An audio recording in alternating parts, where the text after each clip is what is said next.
ये जिंक का छिड़काव किया था जब मैं, तो इस पर चिपक गया था, तो जिससे ये पत्तियां जल चुकी हैं और पीली पड़ चुकी हैं। तो गाइस फिलहाल के लिए चलते हैं अभी घर साइड। फिर तो हेलो दोस्तों, कैसे हैं आप? उम्मीद करता हूँ अच्छे होंगे। तो गाइस, स्वागत है आपका एक और नए तड़कते भड़कते ब्लॉग में। तो दोस्तों, अगर आप चैनल पर नए हैं तो चैनल को सब्सक्राइब करना बिल्कुल भी ना भूलें और बताएं कमेंट में कि आपको यह ब्लॉग कैसा लगा। तो चलिए शुरू करते हैं आज का यह नया ब्लॉग। तो गाइस, अभी बज चुके हैं सुबह के 6। तो चलिए शुरू करते हैं आज का ब्लॉग। तो दोस्तों, आज से हम शुरू कर रहे हैं नया चैलेंज। रोज़ सुबह उठ के कम से कम नहीं तो 1 घंटे तो एक्सरसाइज करेंगे, क्योंकि अपने शरीर को फिट रखना भी ज़रूरी है। तो दोस्तों, चलिए शुरू करते हैं आज की एक्सरसाइज। तो सबसे पहले मैं स्टार्ट कर देता हूँ पुशअप से। तो मैं मारता हूँ पुशअप, 10 पुशअप मार के मैं एक सेट पूरा कर देता हूँ। फिर मैं स्टार्ट कर देता हूँ दूसरा सेट, और दूसरे सेट में भी मैं 10 पुशअप मारता हूँ, और दूसरे पुशअप को 10 सेट मारने के बाद फिर मैं कंप्लीट कर देता हूँ अपना पुशअप। दूसरा सेट कंप्लीट होने के बाद मैं स्टार्ट कर देता हूँ तीसरा सेट। तीसरे सेट में मैं ज़्यादा पुशअप नहीं मार पाया, और 2-3 पुशअप मारने के बाद मैंने इसको खत्म कर दी। 20 पुशअप्स मारे थे और मेरी हवा टाइट हो गई। भाई नहीं हो रहा भाई, थोड़ी थोड़ी ट्राई करेंगे, इकट्ठा नहीं होगा भाई। कंसिस्टेंसी मैटर करती है ब्रो। अगर तुम लगातार कर रहे हो तो ठीक है, अगर बीच में छोड़ दी ना तो तुम नहीं कर पाओगे जल्दी भाई। मैं पुशअप्स करने के बाद फिर मैं आ जाता हूँ स्क्वाट पे। तो स्क्वाट का एक सेट मैं लगा रहा हूँ 12 के, तो एक सेट मेरा हो जाता है 12 का, और 12 स्क्वाट लगाने के बाद मेरा पहला सेट हो जाता है कंप्लीट। और दूसरे सेट को स्टार्ट कर देता हूँ उसी प्रकार जिस प्रकार पहले सेट को स्टार्ट किया था, और दूसरे सेट में भी मैं 12 रेप ही निकालूंगा, और उसके बाद फिर मैं दूसरे सेट में भी 12 स्क्वाट करने के बाद दूसरा स्क्वाट भी ख़त्म कर देता हूँ। स्क्वाट के 2 सेट कंप्लीट करने के बाद फिर मैं लगाने लगता हूँ लेग रेस। लेग रेस के कम से कम 30 सेकंड एक सेट का लगाता हूँ, और ये पहला सेट है। पहले सेट में मैं 30 सेकंड के लिए लेग रेस लगाता हूँ और स्टार्ट कर देता हूँ दूसरा सेट।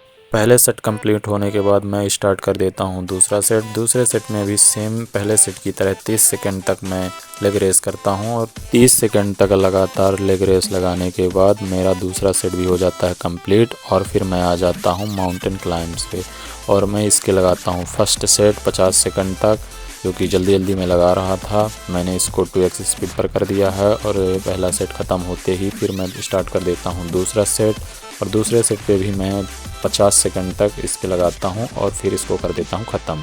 और फिर मैं स्टार्ट कर देता हूँ अपना नेक्स्ट वर्कआउट। तो ये रहा फ्लैंक होल्ड। इसके मैं 2 सेट लगाता हूँ और 30 सेकंड के। तो ये पहला सेट मैं लगाता हूँ 30 सेकंड का, और पहला सेट ख़त्म करने के बाद फिर मैं स्टार्ट कर देता हूँ दूसरा सेट। दूसरा सेट भी मैं 30 सेकंड का लगाता हूँ, और 30 सेकंड के बाद इसको कर देता हूँ ख़त्म। इस एक्सरसाइज के बाद मैं कर देता हूँ अपना वर्कआउट तो गाइस, ख़त्म। आज का वर्कआउट होता है ख़त्म। तो आज हमने लगाए सभी के 2-2 सेट। तो आज हम इसलिए 2-2 सेट लगाए हैं क्योंकि आज हमारा शुरुआत का दिन, आज हमने स्टार्ट किया है। तो आज ज़्यादा लगा के थोड़े थोड़े छोटे से शुरुआत करते हैं, इसलिए हमने 2-2 सेट लगा के आज का वर्कआउट कर दिया हमने ख़त्म।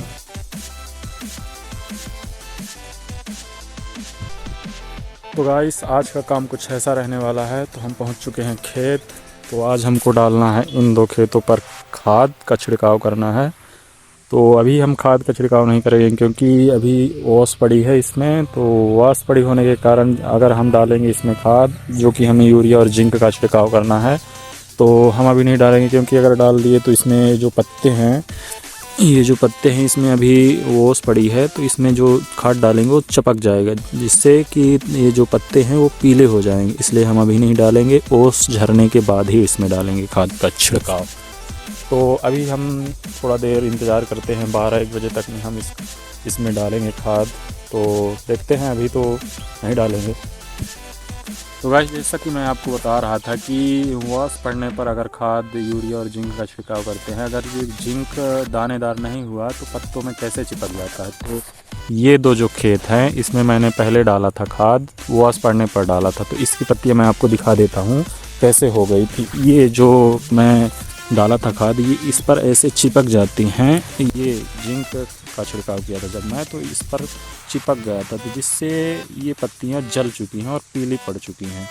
तो इसीलिए मैं बोल रहा था कि जब तक वास नहीं छूट जाती तब तक हम खाद इसमें नहीं डालेंगे, अन्यथा इस खेत का भी हाल इसी तरह होगा जैसे कि ये हो गई हैं पत्तियाँ इसकी पीली पड़ गई हैं।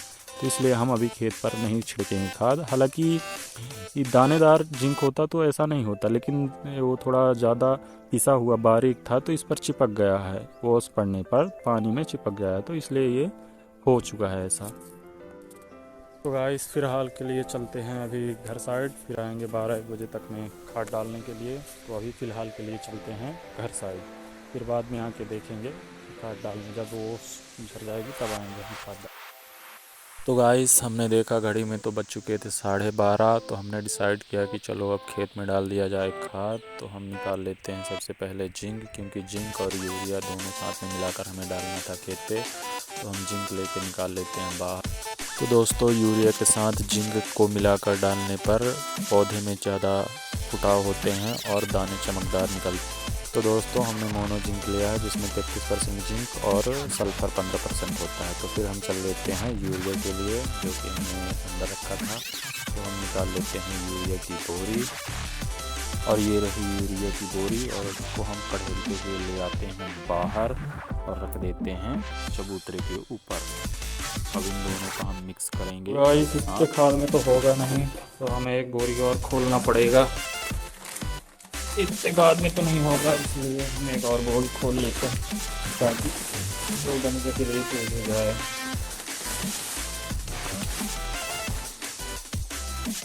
तो मैं स्टार्ट कर देता हूं अपना काम। तो सबसे पहले मैं स्टार्ट करता हूं जिंक की थैली से। सबसे पहले मैं जिंक की थैली खोल लेता हूं ताकि इसको मिलाते बने।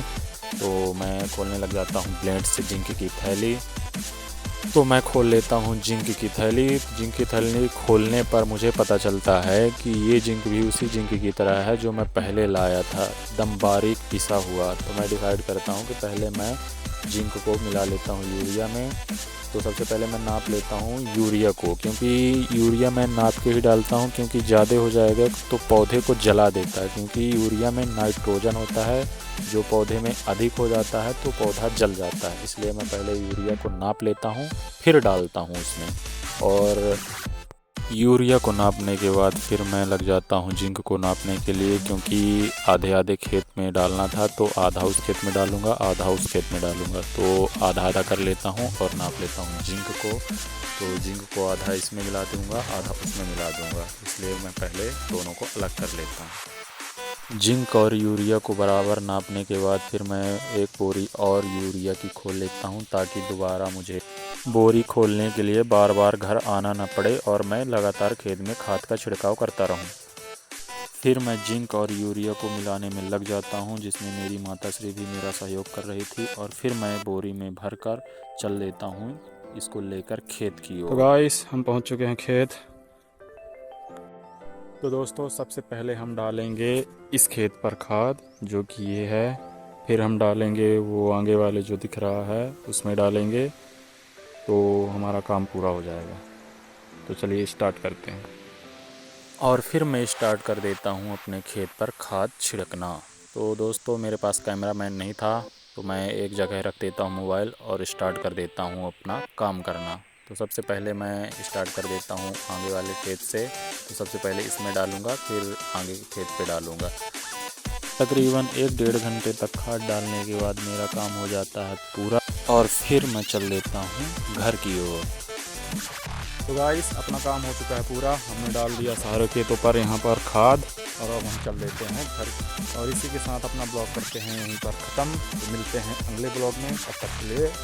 तो दोस्तों आपको यह वीडियो कैसा लगा कमेंट करके ज़रूर बताएं, और लाइक शेयर करना बिल्कुल भी ना भूलें, और दोस्तों सब्सक्राइब करना बिल्कुल ना भूलें।